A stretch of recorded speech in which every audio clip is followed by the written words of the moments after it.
celui qui est électeur. Oui, c'est ce que le test dit. On reste dessus. Je dis tant mieux. Oui. C'est pas mauvais. Mais le test ne vous dit pas, il ne peut pas être électeur celui qui n'est pas sur la liste électorale. Tout comme le test ne vous dit pas, C'est ce ne que peut être électeur quelqu'un qui n'est pas sur la liste électorale. Ça ne vous dit pas ça non plus. C'est ce que j'essaie de vous faire comprendre, c'est que Allez-y. quand on veut aller à une élection, comme c'est le cas de la Côte d'Ivoire qui sort d'une crise dont nous n'avons pas encore traversé les stigmates, et je pèse bien mes mots quand je le dis, il faut aller à des élections qui laissent une impression d'équité et de justice. C'est ce que je crois.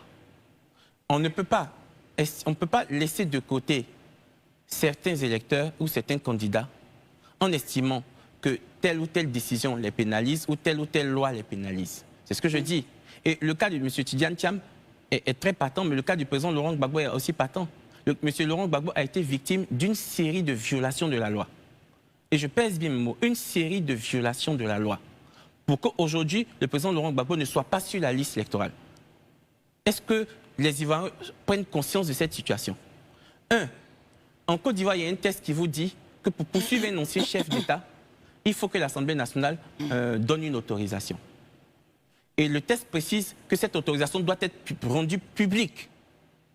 Donc, vous avez le procureur de la République de l'époque qui a servi une citation au président Laurent Gbagbo. Et je suis bien placé pour en parler parce que je suis le seul Ivoirien qui a reçu la citation du président Laurent Gbagbo. Elle est là. C'est bien marqué, c'est moi qui l'ai réceptionnée. Je l'ai reçue le 6 novembre pour une audience pénale contre M. Laurent Gbagbo le 21 novembre. Est-ce qu'on peut lire les conclusions? C'est la citation, les informations sont dans le domaine public. Hein. Le débat est fini depuis longtemps, on ne refait pas le débat. Ce que je dis, c'est que déjà même, on le convoque dans 2 semaines. Mais l'ironie du sort, c'est que avant d'engager une telle procédure, il devait être marqué sur la citation sur autorisation de l'Assemblée nationale obtenue en date du temps, publiée en date du temps. Parce que c'est la loi qui le dit. C'est le statut des anciens chefs d'État qui le dit. Je l'ai avec moi.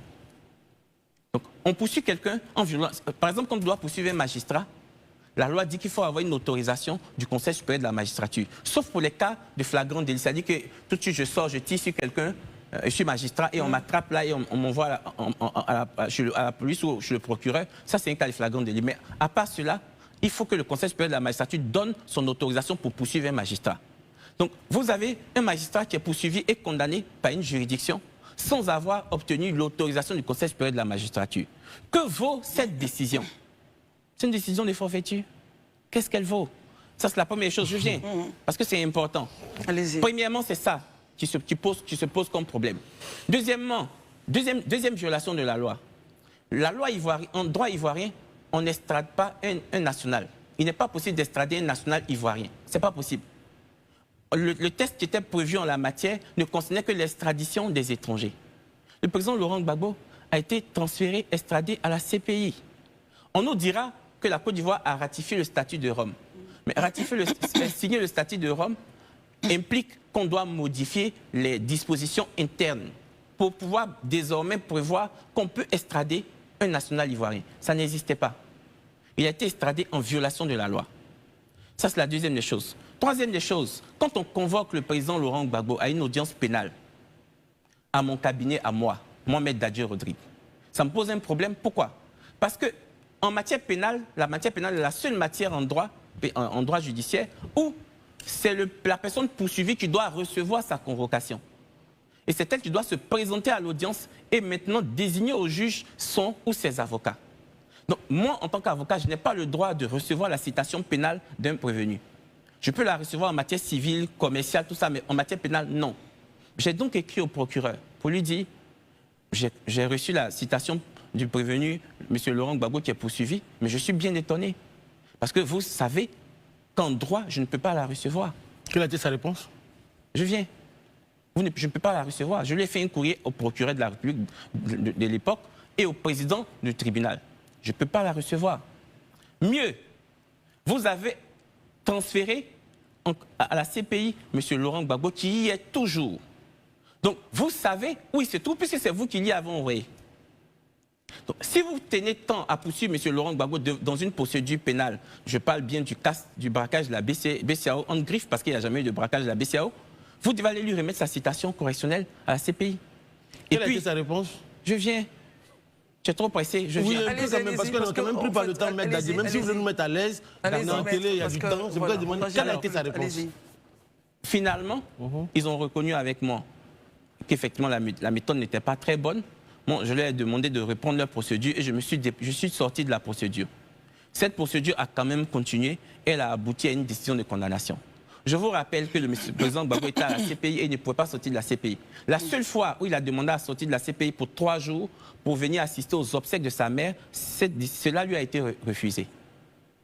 En matière pénale, on ne peut pas poursuivre et condamner quelqu'un en son absence dont on sait où il se trouve. Très bien. D'accord. Et finalement, venir dire que sur la base de cette décision qui a abouti à une série de violations de la loi, on te sort de la liste électorale. Il y a un gros problème d'injustice. Mais Dadji, je pense qu'on a bien écouté tout ce que vous avez dit. D'accord. Dans la liste de la plus de 60aine de candidats, quels sont les candidats que vous défendez? Que je défends. Hein. Oui, vous l'avez dit dès l'entame de vos propos. Dont je suis le conseil. Oui, oui. Aujourd'hui, Mme Simone Gbagbo est le président Tidjane Thiam. Les deux? C'est tout. D'accord. Donc finalement, quand vous sortez tous ces vieux discours qui concernent comment on appelle ça? Je ne trouve pas que ce soit un vieux discours, c'est un discours qui est d'actualité. Si vous permettez que je puisse arriver au bout, vous allez comprendre mieux. Même si vous allez mettre les gens à l'aise, laissez-moi vous mettre à l'aise. Le vieux discours me gêne quand même. Mais laissez-moi vous mettre à l'aise. C'est gênant, vous retirer et puis on avance. Voilà. Donc quand je pars du principe qu'il y a eu des décisions de justice qui sont passées, tout et tout, est-ce qu'aujourd'hui, Maître Dadji, aujourd'hui, sur ce plateau, est en train de mettre en cause toutes les décisions de justice qui ont été prises depuis des années jusqu'à aujourd'hui, sur ce plateau-là maintenant? Et qu'est-ce qu'ils recherchent? Ou bien peut-être c'est de la surabondance, parce que ce sont vos mots. Hein, je vais vous mettre à l'aise. Mettez-moi à l'aise. Je vais vous rappeler. Allez-y, maître. Il y a un juriste, un éminent juriste que j'aime bien, c'est le ministre Cissé Bakongo, qui a fait un livre en 2 tomes. Et dans ce livre-là, il vous parlait de la décision du président Tiakone. La décision qui avait éliminé le président Ouattara comme candidat aux élections. Et qui expliquait que cette décision n'était pas une bonne décision. Parce que cette décision, même si elle a été rendue par la plus haute cour ivoirienne, a été rendue en violation de la loi. Et moi, je vous dis quelque chose. Je suis complètement d'accord avec lui. Vous savez pourquoi? Parce qu'il vous dit que la haute cour qui statuait sur l'éligibilité des candidats n'était pas la cour compétente pour statuer sur la nationalité du président Ouattara.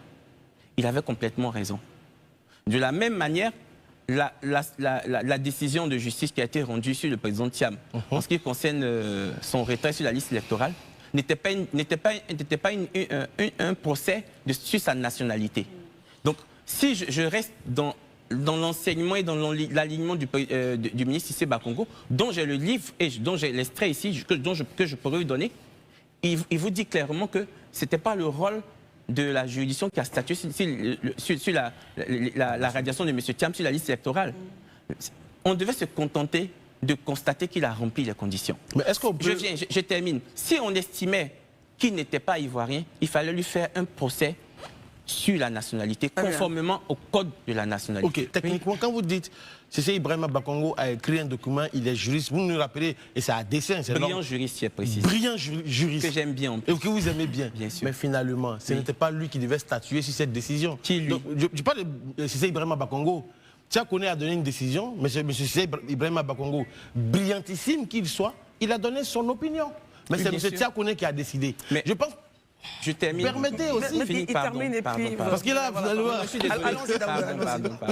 Finalement, aujourd'hui, quand on regarde la situation en Côte d'Ivoire, en 2020, le Conseil constitutionnel a donné un arrêt dit, lui là peut être candidat, M. Ouattara peut être candidat, M. Laurent Gbagbo ne peut pas être candidat. Oui. Est-ce qu'on peut mettre tout ça dans le même contexte pour dire que chacun a le droit de donner son opinion? Mais finalement, le seul qui décide, c'est le Conseil constitutionnel. D'accord. Et je vais te mettre à l'aise. Mettez-moi toujours à l'aise. Ce que tu dois comprendre en matière de justice, il y a ce qu'on appelle les revirements jurisprudentiels. C'est-à-dire que vous pouvez avoir la haute cour de cassation en France ou en Côte d'Ivoire qui peut dire pour rentrer au tribunal, il faut marcher sur le pied gauche. Et c'est cette décision qui est valable pour tout le monde. Et puis après, ils peuvent se rendre compte que finalement, ce n'était pas la bonne décision. On a commis une erreur. on va modifier, il faut marcher sur les deux pieds pour rentrer au tribunal. Ce qu'on appelle les revirements jurisprudentiels. Alors, je tiens à te dire que ça a toujours existé dans le monde, les revirements jurisprudentiels. La Haute Cour rend sa décision. C'est pas parce que la Haute Cour a dit il y a 5 ans que M. Gbagbo devait être éliminé de la liste des candidats qu'elle est obligée de le dire. Sinon, il n'y aurait pas de revirement jurisprudentiel. Donc, et la justice n'évoluerait pas. On le laisse terminer. Et la justice n'évoluerait pas. Je vais vous donner un exemple banal. La CCJA, qui est la plus haute cour en matière commerciale dans l'OADA, dans les pays de l'OADA, estimait avant que les entreprises d'État qui exercent dans le domaine commercial bénéficiaient de l'immunité d'exercice. Donc, si par exemple, vous avez une banque comme la BNI, quand vous faites un procès qui a votre argent, si vous la condamnez à vous payer, elle n'est pas obligée de vous payer parce qu'elle a l'immunité d'exécution.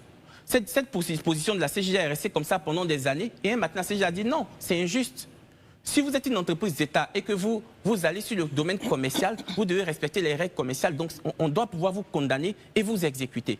Et il y a eu ce revirement jurisprudentiel. Mais au moment où la CCJA rendait la décision avant, il y a des juristes qui n'étaient pas d'accord avec ça et qui ont alimenté les opinions jusqu'à convaincre la CCJA de changer sa position. D'accord. Voilà. Donc, en fait, maître, vous venez nous dire ici, en fait, ce soir, que vous pensez bien que le Conseil constitutionnel pourrait donc valider les candidatures au vu de l'exemple donné. Ce que je dis, et moi je tiens à le dire, les magistrats du Conseil constitutionnel sont de très bons magistrats et de très grands. Et moi j'ai beaucoup d'admiration pour Mme Chantal Camara. Mais vous semblez dire qu'il se trompe beaucoup parce qu'elle était dans l'ancien conseil. Non, attention. Ils se sont trompés.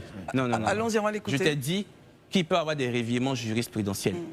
Je souhaite, pour moi, parce que je suis favorable à ces candidats-là, qu'il y ait un revirement jurisprudentiel. Mais je respecte la décision que le Conseil constitutionnel va rendre. Je peux ne pas avoir le même avis que le Conseil, mais je la respecte. Parce que les magistrats de cette cour-là sont de très bons magistrats. Madame Chantal Camara, pour moi, c'est l'un des meilleurs magistrats de sa génération. Les autres magistrats qui sont là-bas, je les connais, ce sont de très bons magistrats. Voilà ce que je dis. Mais après, ce sont des humains, ils rendent la décision selon eux, au regard de la loi et de leur position juridictionnelle. Très bien, Herman. Il estime qu'il y a certains cas pour lesquels il espère que la décision soit favorable, mais ce qui est intéressant, qu'il accepte la décision qui va être donnée. Est-ce que dans cette possibilité-là, cette éventualité-là, vous la présentez à votre candidat? Quelle éventualité? C'est ça, l'éventualité. Je présente quoi? Il y a une possibilité qu'il soit récalé, en fait. Je dirais qu'on n'en a pas encore parlé, mais même si on en avait parlé, je n'en parlerai pas ici en public. Mais ce que je crois, et je le dis pour que ce soit important, pour que nous ayons le sentiment que les choses ont été justes, je prie Dieu que le Conseil constitutionnel repart à l'injustice dont a été victime le président Laurent Gbagbo. Parce que je vous le dis, si on n'avait pas violé toutes ces lois-là, le président Laurent Gbagbo ne serait encore sur la liste électorale. Si on n'avait pas fait du contentieux de la radiation sur la liste électorale un contentieux de la nationalité, le président Thiam serait encore sur la liste électorale. Finalement, si on veut rester dans la Constitution... Monsieur Dadje, moi je suis quand même surpris. Il termine. Souffrez que je termine, puisque vous dites que je vous interromps tout le temps. Non, mais je fais la même chose comme vous. Je suis allé à votre école. On termine votre point, maître. Comme je dis, finalement, le Conseil constitutionnel a la plénitude de juridiction. Ils sont capables de réparer des injustices judiciaires. Le Conseil peut estimer qu'effectivement, ils ne sont pas sur la liste électorale, mais c'est parce que la loi a été violée qu'ils n'ont pas été sur la liste électorale.